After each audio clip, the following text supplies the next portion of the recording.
का इतना बड़ा हादसा हो गया, हमने क्या सबक सीखा, कार्रवाई किन लोगों पर हुई और इससे रेलवे के प्रति जो विश्वसनीयता देश के लोगों में है वो बहुत बुरी तरह प्रभावित हुई है, हिली है।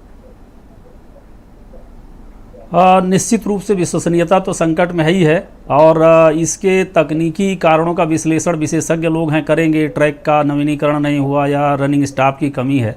लेकिन मेरा ध्यान एक तरफ जरूर जाता है कि अगर इस दुर्घटना के लिए राजनीतिक कारणों की तलाश करी जाए तो प्रचारक पृष्ठभूमि के नरेंद्र भाई मोदी जी जो खुद को कहते थे कि मैं रेलवे स्टेशन पर चाय बेचता हूं, इनके पहले कार्यकाल के शपथ के दिन ही गोरखनाथ एक्सप्रेस की दुर्घटना हुई थी और संकेत नियत ने कर दिया था। लेकिन चूंकि लोकतंत्र से हिकारत, लोकतंत्र के प्रति बड़ी घृणा है इनके अंदर, तो इन्होंने पहला कारनामा जो रेलवे के संदर्भ में किया कि रेलवे के बजट जो 1924 से सेपरेट थे तो उसको मर्ज कर दिया। उसका नुकसान ये हुआ कि रेलवे का बजट जब आता था तो जाहिर है कि संसद में उसके जो सर्वे थे उसके हर पहलू पे तकरीर होती थी और निश्चित रूप से टीवी डिबेट भी होती थी, सेपरेट एक्सक्लूसिव। हाँ, बिल्कुल होती थी। और फिर जनता की भी मांग, सांसदों की मांग होती थी, तो वो विमर्श उन्होंने बंद कर दिया। दूसरा अगर इनका देखिए, रेल मंत्री, इसके पहले कमलापत त्रिपाठी जी, जगजीवन राम जी बड़े बड़े राजनेता हुए जो केवल रेल मंत्री के रूप में, नीतीश कुमार, लालू यादव, ममता बनर्जी, रामविलास पासवान, केवल एक रेल मंत्री के रूप में उन्होंने बड़ी शोहरत कमाई और सब लोकप्रिय सदन के थे।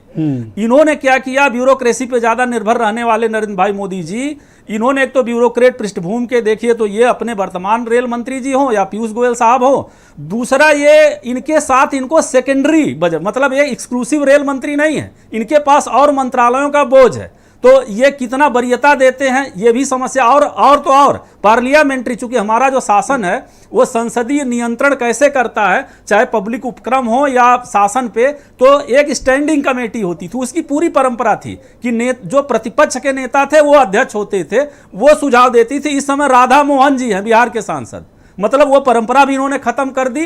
अब सत्ता पक्ष का ही सांसद उसका स्टैंडिंग कमेटी का अध्यक्ष है, रेलवे से संबद्ध कमेटी की, तो वो जाहिर है कि इन सब विमर्श से सरकार को चेतावनी, विमर्श और सुझाव मिलता था, ये भी इन्होंने बंद कर दिया नरेंद्र भाई मोदी जी ने। और मौके पर गए प्राइम मिनिस्टर, उसी दिन पहुंचे, वो मौके पर गए, रिलीफ वर्क कराया, तमाम लोगों की जान बच सकी, समय पर रेस्क्यू ऑपरेशन हुआ।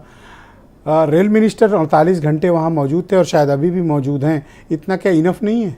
नहीं, 24 कैमरा वालों की टीम लेके जाके वहाँ फोटो सेशन करा रहे हैं और रेल मंत्री जी भी पटरी के नीचे से निकलते हुए लग रहा है कि वो 12 अवतार के रूप में आ रहे हैं। तो स्वाभाविक सी बात है कि ये दुख की घड़ी है, जो कैमरा मैन को उसकी गतिविधि सीमित कर देनी थी।